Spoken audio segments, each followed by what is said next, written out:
From the Fremont Flyers. This is called our Peterson's field. It's what I call a classic RC field that's in a pasture grass strip. And our membership, we have about 60 members in the club, and a couple of the guys down there, you see one with a new E-Flight Splendor.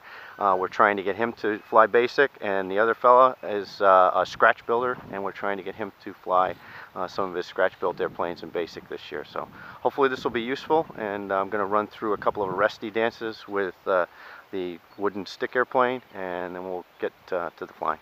IMAC 2014 basic. This is the known. There's only known in basic. Once you get above that, you have unknowns, and that adds a whole new dimension to your preparation and your relationship with your caller.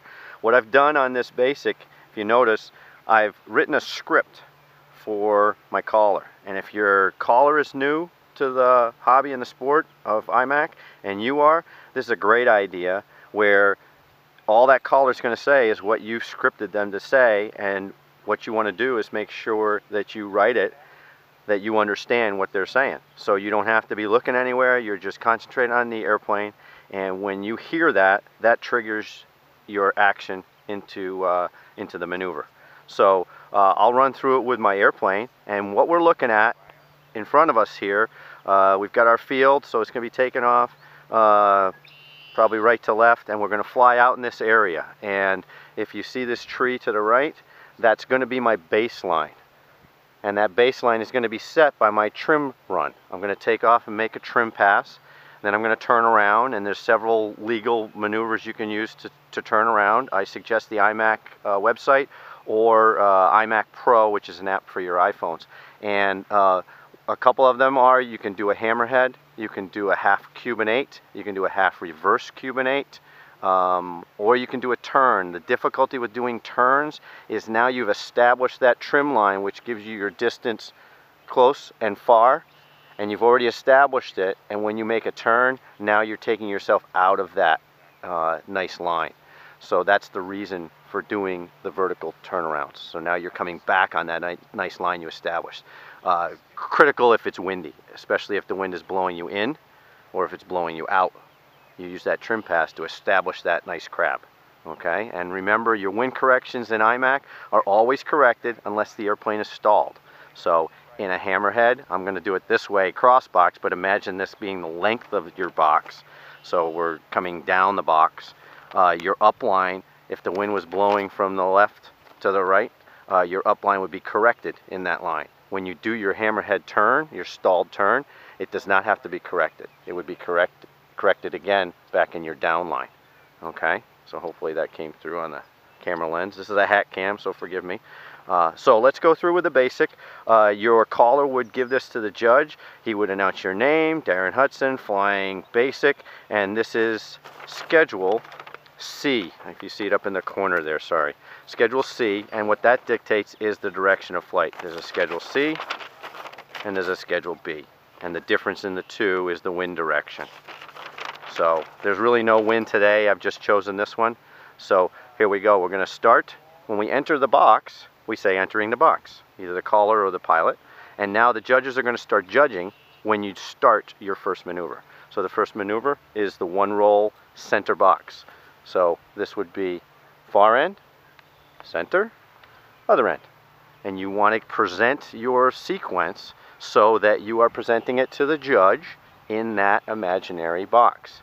Your deadline is in front of the judges, and they establish that at your pilot meeting, generally 100 feet from the judges, and it extends beyond, no specific amount, but good for presenting your maneuver. Can they see the airplane? Can they see the line? Can they understand what you're supposed to be doing? So if it's way out and it's a dot, that's not good presentation. Your airspace score is going to be bad in that case.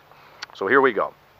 Entering the box, one roll, center box. I enter, I do one aileron roll. There's a start and a finish. A line before the maneuver, a line after the maneuver, and that's what you are scored on. One plane length. One plane length, roll, one plane length, done. Next maneuver, shark tooth, pull to vertical, 45, and then pull to vertical, then pull to a 45 down line, half roll centered on that line right there. And it's centered in distance, not in time. So don't count them off because your airspeed is changing. So don't count off 1 potato, 2 potato roll, 1 potato, 2 potato pull, because your airspeed's increasing. That 1 potato, 2 potato on the top is going to be shorter than the other. So it's spacing it visually, and it wants to be in the middle of that line. So here we go. Vertical up line, corrected for any wind. Pull to your 45 down line, half roll, and then pull to horizon. Next maneuver, Humpty Bump. Pull vertical, half loop, half roll on the down line. Again, pull up. This radius here and this radius here do not have to be the same as this radius here. And these are all in the IMAC rules, and you'll see that some maneuvers, like the half reverse Cuban or any of these maneuvers, this radius here must match this radius here. So if you pull sharp here, this radius has to be real tight. If you pull real slow here, then that's going to establish your radius on the other side. Okay? So we go through. The next maneuver is a loop, and we just do a loop, starting and finishing at the same spot, adjusting appropriately to make it round. Again, positioning, airspace use, it wants to be in the center. I won't go through the entire sequence with the stick plane, but you get the idea of what we're doing here. If you have a caller, set a script that you understand and they understand. Understand where you're going to place your maneuvers before you start. Understand your wind correction for the day. Utilize your trim pass to set that line. Try not to displace that trim or that line by doing a horizontal turn. Try and do a vertical reversal instead. One added note on the spins and the stalls. I'll go over this last maneuver. It's an Immelman, which is a half loop and a half roll at the top. In IMAC, we need to see a stall, then auto rotation. Anything else is going to be zeroed on your spins. So I would recommend practicing just straight ahead stalls. Slow the aircraft until you see where it's stalling, and that's a drop that's symmetrical. And then when you induce the spin into it, you're inducing the rudder. And with these modern 3D airplanes, if that's what you're going to be using, they're very lightly wing loaded. So you have to help them a little bit with some aileron, most of them. So you're going to stall, choose your direction of spin, rudder, and aileron.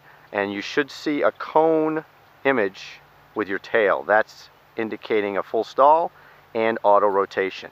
If you see the airplane do this first, that's rolling in, that's zeroed. If you see the airplane dropping and then rolling axially, vertically, that's a zero, that's not a spin, you're not stalled, okay?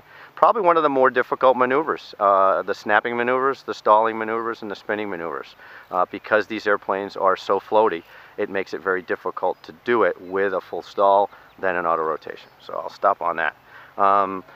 All right, I'm going to cut it here, and we're going to move to the flying portion. Try this with a Extreme Flight laser. I've got it on 6-cell 3300 battery, and John's going to call the basic for me. I don't normally fly the basic, so he's going to do the calling for me just as I've scripted it out, the one we were watching on the video. And we'll see if we can do this 2 sequences, 1 round with electric. And we'll check the battery when we come down. So here we go. Take off. Daren Hudson's going to be flying basic, and we're going to be flying it from right to left. So this is my trim pass, and I'm going to reverse with a half Cuban 8. Now I'm going to say entering the box. 1 roll, center box. We're going to do 1 roll, center box. Back 2, pull the vertical. We're going to pull the vertical. 45 down line. And then a 45 down line. Half roll, center. Half roll centered. And then pull the horizontal. Next. Humpty bump, pull vertical. And this is on the other end. We're going to pull to vertical for a Humpty bump. Half loop, half roll. And we're going to do half loop. Vertical down line, half roll, pull to horizontal. Loop. Loop in the center. So we're going to go up, and we want the loop to be nice and round. Hammerhead. And we're going to do a hammerhead now at the far end. Pulling up, vertical, stall turn. Sometimes you have to help it with a little throttle. Vertical down line. Half reverse Cuban, pull to 45. Half reverse Cuban is going to be on the other end. Half roll centered. Up. 5/8 loop to horizontal. Half roll. Back down the line. Teardrop, pull to 45. And we're going to pull up for the teardrop. Pull the vertical down line. Up, 45. And now pull the loop on the top all the way to the down line. Half roll or no? No. There we go. Half Cuban, 5/8 loop. Okay. 5/8 loop. To 45 down 45 down line. Half roll centered. And then pull. Immelman, half loop, half roll. So we're going to set up now with the Immelman half loop. Slow for spin. Half roll. We're going to slow for the spin in the center, and I believe it's a 1.5. So we're going to stall and then spin 1.5, over rotate it a little, and now pull, leaving the box. So now that's done, that's been scored. I'm going to reverse again. This is electric, so I'm not going to waste any time. I'll reverse with my half Cuban. 1 roll center box. All right, entering the box. 1 roll. Shark 2, pull to vertical. We'll pull to vertical. Pull 45 down line. And we'll pull the 45 down line. Half roll centered. And we'll half roll center. Pull to horizontal. Pull vertical. All right. Half loop, half roll. There we go. 1 down line. All right. Come to half roll on the down line. Loop at center box. And we'll loop right here.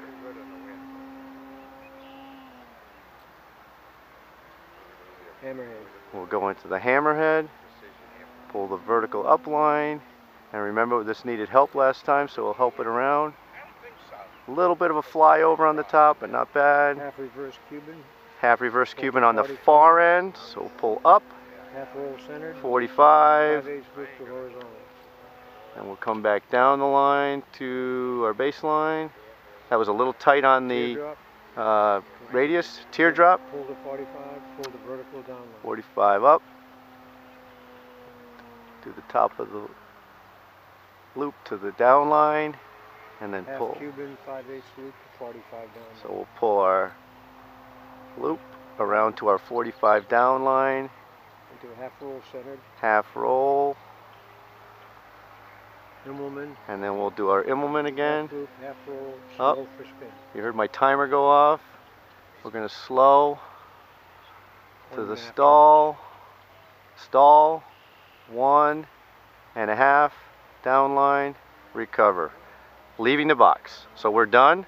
I'm not going to waste any time. We're going to bring it right in and land and check the battery.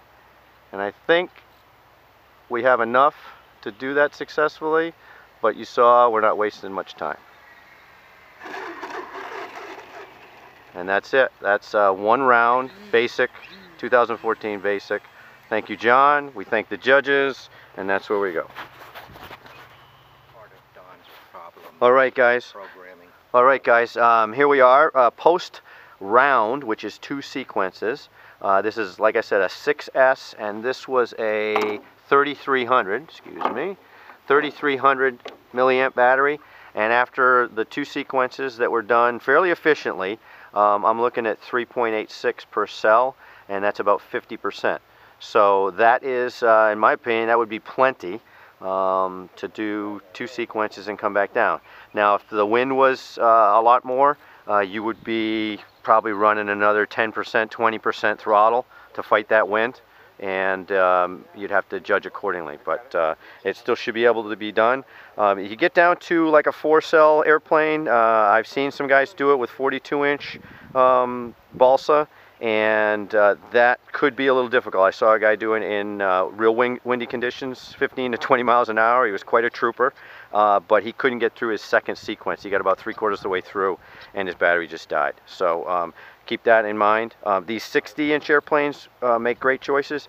The new Splendor from E-flite without the A3 the AS3X would be an excellent choice. I flew that today for the first time, and that's an excellent choice as well. So there's lots of options in basic. You can fly anything you want. The point is, get out there, fly precision, try and be precise, and if you're interested in 3D or XA, anything you fly, or warbirds, anything you fly, if you can fly precisely and fly a line and fly a maneuver the way you want it, all of your flying will improve.